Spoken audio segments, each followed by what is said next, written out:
you doing? Hey, there's the young legend. What's going on, Good my to see guy? you. Dude, I'm just living the dream, man. Living the Somebody's got to dream. do it. No, Yeah. I was just doing a short little introduction to our background at the good old NC State University. But before we dive in, man, just let everybody know like where you're at right now, what you're doing, and we'll just jump right in. Yeah, cool. Yeah, I'm teaching high school science in Gastonia, North Carolina, outside of Charlotte. Absolutely love it. It's been good for me. This is my third year. So I worked in industry out of Yeah. college. Figured, I didn't love it too much. I find a lot of meaning in teaching. I think that's really important. So I like it. I also like to go back down there. G knows about the pack. Yeah, fellow Wolfpack brother. So, man, we were talking about this conversation. We've been going back and forth about this conversation for a minute now, and Yeah. I'm actually super interested because I think this will give a lot of perspective. Actually, my feed gets no exposure from the teaching community, so like this is going to be kind of a really interesting, insight, and we'll pull some tidbits out of this just about it. But to get started, man, like, what is the state of the world in the high school community where you're at right now? What's going on? How are you guys getting through this first couple of weeks? Well, the first couple of weeks, I mean, the kids are great. I'm happy to be back. Yeah. I mean, you got to count your blessings, and to see kids again, I mean, that's huge, right? I mean, it's what we all signed up to do. So that part, I love it. I love it. But since April, I mean, if there's one word to sum it up, I mean, it's just indecisiveness, right? So like, you get the rules from the state government, and unfortunately, they're not clear on a lot of different things. Sure. So the counties and the districts are, left to fend for themselves. And then, as decision makers aren't always, in tune with the people that are carrying out the decisions, right? And so, yeah, no kidding. Indecisiveness is definitely a word, but like I said, we're just happy to be back. So are you guys in person right now? So a lot of districts aren't, but Gaston County is doing this weird, semi-online thing where I have half my kids Monday, Tuesday, and the other half are online. Yeah. So I teach simultaneously those kids online and my in-person kids. And then Wednesday we have a break, which is just online work. I Zoom with the kids if they need help, kind of like an office hours or like a problem session type deal. Nice. And then Thursday, Friday, I have the other half of the kids. They switch. Oh, so it wasn't like you pick whether or not you want to come in. It's like, hey, you get assigned 2 days, and then like you're in. Yeah. You're right. It's possible. There are some kids that did decide to go all virtual. But for the school I'm teaching at, it was pretty minimal. Yeah. So most of my kids are back. Yeah. Dude, so I want to know more about this indecisiveness throughout the summer. Like, what were the conversations like with faculty? Like, how were you guys getting information? How were you then interpreting information as a team? Like, what was that like when you're basically trying to figure out what August is going to be? Yeah. It was not easy. There's a lot of rumors and things, and for sure, like in any industry, I mean, there's a lot of complainers and that sort of thing, which I don't agree with. But so they put a pause really on everything in March, and I didn't have a problem with that. Just say, give us 2 weeks, we'll just figuring it out, because none of us knew what anything was going to be like. Yeah. So I was okay with that. But then when April coming around, it was just like the same type of thing. Like nobody's really making a big decision on exactly what we're going to require from the kids and what we're going to be asked to do and these kind of things. Yeah. So we just got through the year. We built the plan as we flew it, as teachers love to say. And then, summer rolled around. I had some professional development over the summer. Some of it was canceled, the normal type stuff. Yeah. And we were just waiting. And eventually, August rolled around, and I'm lucky I have a really good boss. So he sent tons of emails. I'm very lucky to have the boss I have, and kept us in the loop as much as he could. But, the way information is disseminated to him, it wasn't, really timely, and it wasn't comprehensive all the time either. So to answer your question shortly, we didn't know until about the first week before school what was going on. No kidding. Wow. Yeah, and like I said, some districts were better about it. I love the district I work in, but they just weren't on the ball sometimes. Yeah. So we didn't get that information about how we were going to go back with the 2 days on, a day off, 2 days back on, until about a week before school started. So about a week and a half ago, I guess. So then I assume it's like everybody scrambling to figure out what this new format of learning is going to look like. Yeah, yeah, and in a, I guess, kind of a negative statement, but it's not what you signed up for as a teacher, right? Oh, Like yeah, you love. no, hey, that's real though. This is all real, yeah, dude. Like, yeah, that's so true. yeah. So you get the thing, and obviously, you don't take a thankless job and get mad when nobody thanks you. That's ridiculous, right? So, I love it. So I wish more teachers had that mentality, but so like the week before school, we were scrambling, right? Yeah. So we had to take a lot of our material that's usually disseminated to the students like day to day, and put in more like learning management software, kind of like Moodle that you use in college, or like Blackboard or something. Which I guess is a great thing that the high schools are moving towards, because it allows for more of a self-paced thing. But we can talk about the type of learning styles that aren't very good at.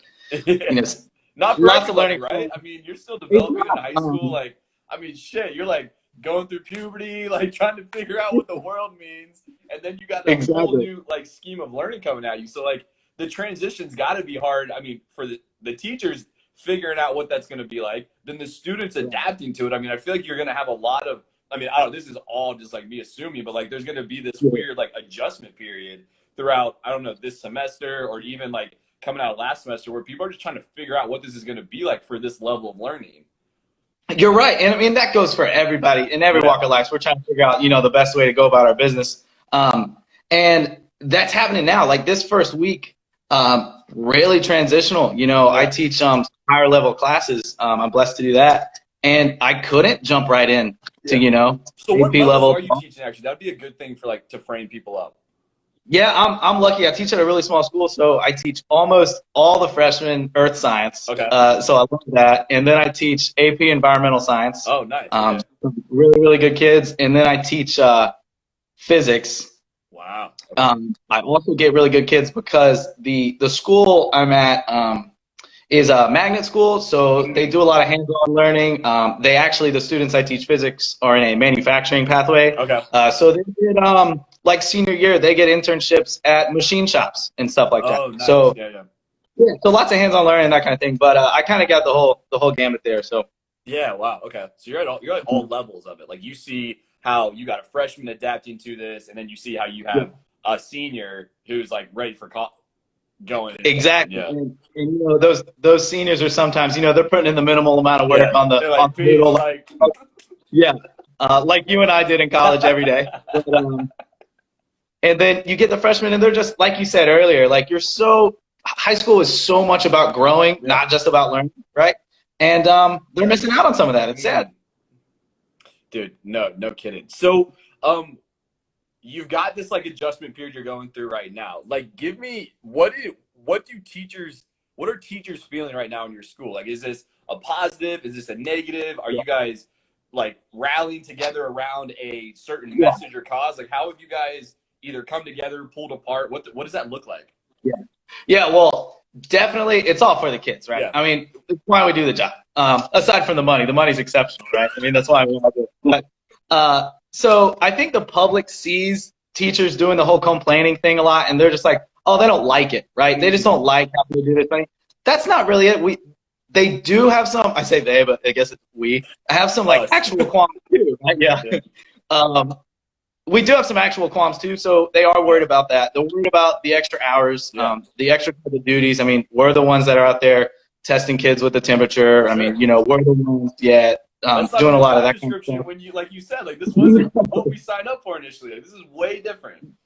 Yeah, and so little things like that. Obviously, like I said earlier, I mean, it's part of the job. It's what we're there to do. So I don't understand all the complaining, but for example, you're teaching in some instances almost double, right? So I have a really good friend that I work with, Lori. She teaches math. Okay. So in science, I can let them go more on the modules, not in physics or AP, but you know what I mean? You can get on the module, the kids can read, they can do these things, and I can focus on the kids that are in class with me, right?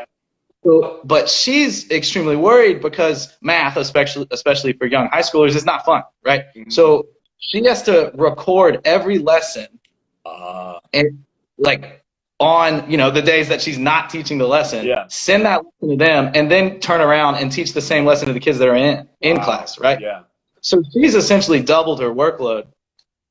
And it's things like that that are just, if we had all summer to prepare, maybe she could have pre-recorded these lessons, right? So it goes back to the indecisiveness, just wish we didn't have that in some of these problems, right? It doesn't Wouldn't be be so for success when you're trying to like decipher what that is. Has anyone tried like the live technology to where you're streaming and doing it? So we're worried about that. So I have to zoom in. I have to zoom in. I have to zoom the kids at the beginning to get attendance, and then I let them go. We're really worried about, the bandwidth, being able to, being capable to just have. I mean, I got 40 teachers at my school, and we're a very small, right? So at one time, I mean, I just don't see it, I mean, we all know how good our high school's Wi-Fi was too. Right. Dang. Okay. So there's been an adjustment there, but like, it sounds like teachers are like rallying to the call of duty though. At the end of the day, like they I hope so. Yeah. Okay. Yeah, I definitely hope so. That would be the noble thing to do. I mean, that's what you're supposed to do, right? Yeah. I mean, inconvenience is an adventure wrongly considered, and I think we have to take this inconvenience and consider it the right way, and figure out the best way to grow as people and educators. So I hope more are doing that. Than the public sees. The public sees the negative side of us complaining, and that's what I hope that I can let you know that that's not always the case, right? I mean, we're happy. You've got such a positive attitude about it, man. Like, hey, this is what we got to do. Like, we got to get rocking and like got to make it happen. So as you're looking how the rest of this semester is going to play out, like what are you excited, worried? Like, how are you thinking about the next, what is it? You guys have 3-4 months? Yeah, we get out right before Christmas for this semester. So, I mean, worried. I'm worried about kids getting sick. I'm worried about the older teachers I work with. I mean, I teach with wonderful people, but they're pushing 70.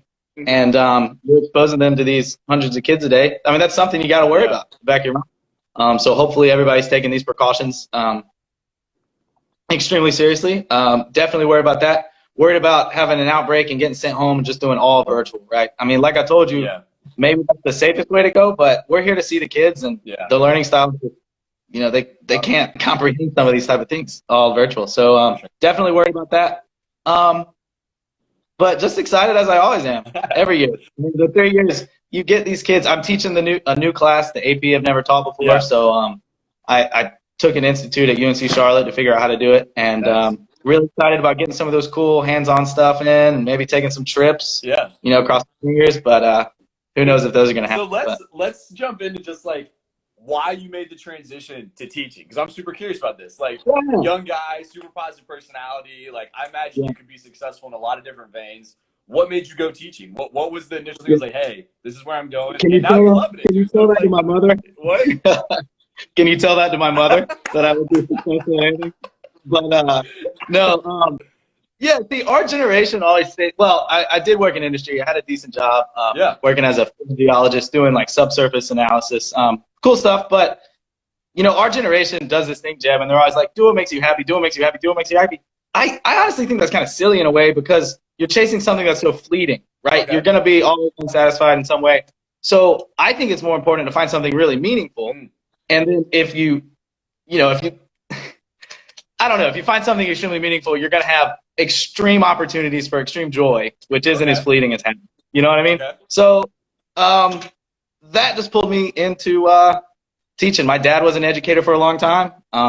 He passed away, and I saw so many wonderful people, tell stories to me and my mom about how he helped change their lives. And that's beautiful. Finding that meaning and seeing an example of that meaning was just, pretty impactful on me. So what was day one like, dude? You walk in.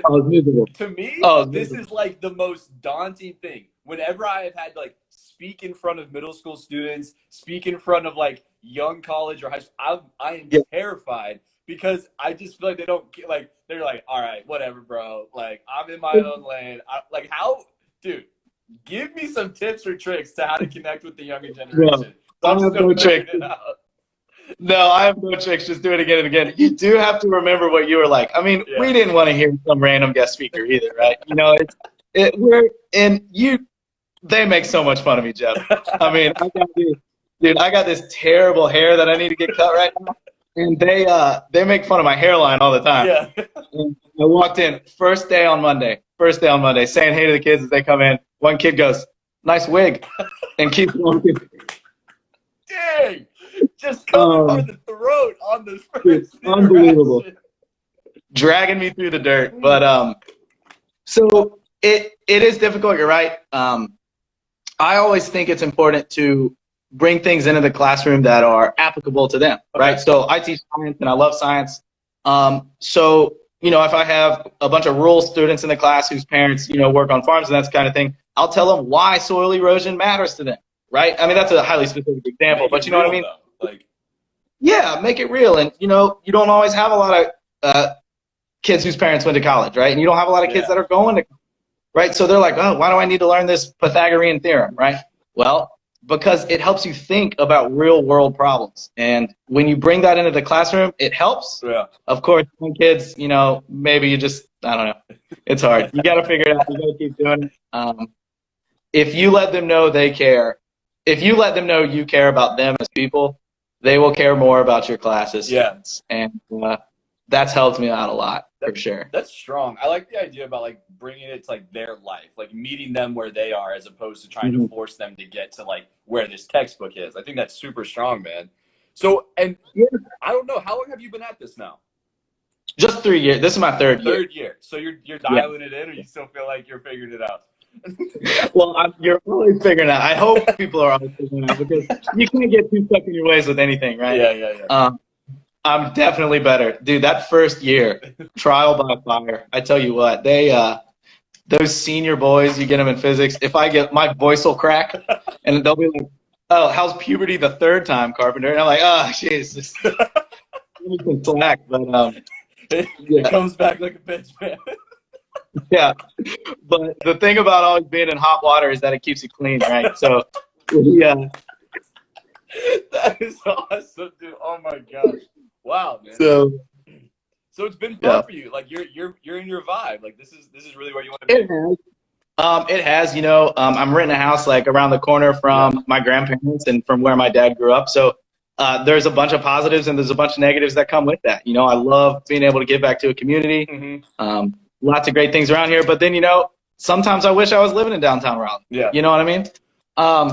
But like I said, when you find meaning in something, your life is more joyful rather than you just chasing happiness. And I found a lot of solace in that, I think. That's interesting. Like, so yeah, back to that point, like, it's like you were combining this want to have like impact and to touch lives with, you know, maybe you gave a little bit on like what the super happy thing is. I mean, we'd all be happy if we were just like in the sun every day, like tanning and like drinking pina coladas. So you have to like give a little bit, but if you can find a place where those things kind of come together, where they're as close as possible without really skewing too far on either one, then you're really in that sweet spot. So that's a cool way to describe it. Cause you know, you hear a lot of, I think you're right, man. You hear a lot of people say, just do what you love, do what you love, do what you love. It's like, well, there may be a little bit of like a caveat or another lens to put on that, like perception or perspective on that to say, hey, let's still try to like push the good forward. You know, like making a lot of money is great, but if you didn't touch anybody's lives, or if you weren't really, you were just selling, you know, tchotchkes for the sell of selling a tchotchke, like, did you really get society or get people closer to it? So that's got me thinking a lot, man. Like, I appreciate that perspective. And that's something that I'm definitely trying to like decipher a little more. So that's super cool. What would you say to, thank you. What would you say to someone who's like thinking about teaching? Like, how do you try to convince people? How do you like tee up that conversation? Because, you know, to me, I've always respected teachers. Like before, like I've always thought it was super daunting to have to like get these young rascals to like, you know, get on board with you. So how do you talk to people about that? It is difficult. I don't say I'd ever try to, I don't know, persuade someone to doing it, but I think part of being successful at your job is making, you know, that step internally, right? Like having, you know, your philosophies build upon one another to get you to the surface of what you're supposed to do. So I would say I'm persuasive, but I think explaining, kind of like I've explained to you, like I do get a lot of happiness from it. Yeah, the kids rag me about things, but I think, if more people didn't take themselves so seriously, more people would be teachers, right? Yeah. So I think just having a positive attitude about it is always great, right? Walk the talk. And so, yeah, I don't have much more than that. Sorry, but it's just I do wish some people in college would understand that they're so focused on something that seems externally successful, right? Okay. Teaching does not seem externally successful to most of society, but I find it so internally successful. I don't think that we put a lot of emphasis on that in our college education. Yeah. So I definitely wish there was more of that. Yeah, that's actually super interesting. It's not like you hear a lot. I don't know. Maybe it's because I was in the business college and like I'm definitely probably like a victim of my like sphere of influence, and that's like, but it didn't really come up in conversations. Not even like it was that considered in business. If you're going to be like a business professor, you always like go find success in a venture or in an organization, and then you leverage that as a professor, and then you're given a lot of like validity, in the college sense, like having that like real world experience. But no one ever considered the idea of like, hey, this perspective and this experience may be able to be applied at a different level. Like I could potentially go to a high school, a middle school, elementary school, whatever it may be, and apply this knowledge. Right. It's not part of the conversation. I definitely wish. I really wish when you're in college, you're paying all this money, you're so indebted to whatever you said, sphere of influence. That's a good one. You're so indebted to the philosophy of the people working at the institution, right? So you're ingrained, like at the business school, you're ingrained with these ideas of going out and being externally successful. And, in the College of Sciences, it was all about, find truth and make money with that truth, right? Find the next geophysical model that, predicts better earthquakes or something, right? So it's, yeah. They were pretty down to earth over there, Jim. Pretty solid spot, right? Always. That's awesome. But yeah, so I think that's a problem with one of the reasons people aren't teachers is they get to college and they try to do things better. That's super personally. Good. I hear you. Satisfying. Well, all right, dude. So we're wrapping up here, but I have a few more. I have one or two more questions for you. So first one is like, we've already talked through kind of the COVID situation, what you want people to hear. Is there anything else that you think is important for people to think about or to consider in this world we're in right now, in this season? What else would you tell people to at least have on their mind when they're interpreting the news, thinking about school? What else do you want people to know? Well, that's a big question. That's a good one, Jeb. I wish people had more successful attempts at dialogue. Okay. So why do people get caught up in their sphere and not, why are you blacklisted for talking to someone on the other side of the sphere, right? We're trying to find concrete solutions to these really wild, incoherent problems, and we're not going to be able to do it if you're just sitting in your house and you're going to say, oh, everybody that doesn't wear a mask is stupid, or everyone that is wearing a mask is an idiot and they're living in inordinate fear, right? We have to bridge the gap as, just American citizens, right? And we have to find out the best way to solve these terrible, terrible problems. Yeah. And we're not going to do it. We're not going to do it by yelling at each other, virtue signaling. I mean, we're not going to do it by any of these things. Yeah. That's incredible, man. Wise words, my man. Wise words. I love that. No, don't do that. Don't say that. Don't say that. I'm stoked for you, dude. I like, to be honest, just like even through this conversation, and G made a great comment. Like, thanks for the enthusiasm, dude. Like, honestly, thank you so much for the enthusiasm, dude. I would have loved to have a guy like you at the front of my class when I was coming up, dude. So honestly, man, it's been incredible getting to talk. I'm super stoked to post this, cut it up even more, and get it out to the people. So, man, thank you so much. I really appreciate you, brother. Well, Jeb, I appreciate you letting me come on, and you're doing some really cool things up there. So hopefully I'll see you soon. Yeah, man. Hey, next time I see you, man, beer's on me. Oh, I appreciate it. Thank you. Peace. Take it easy, man.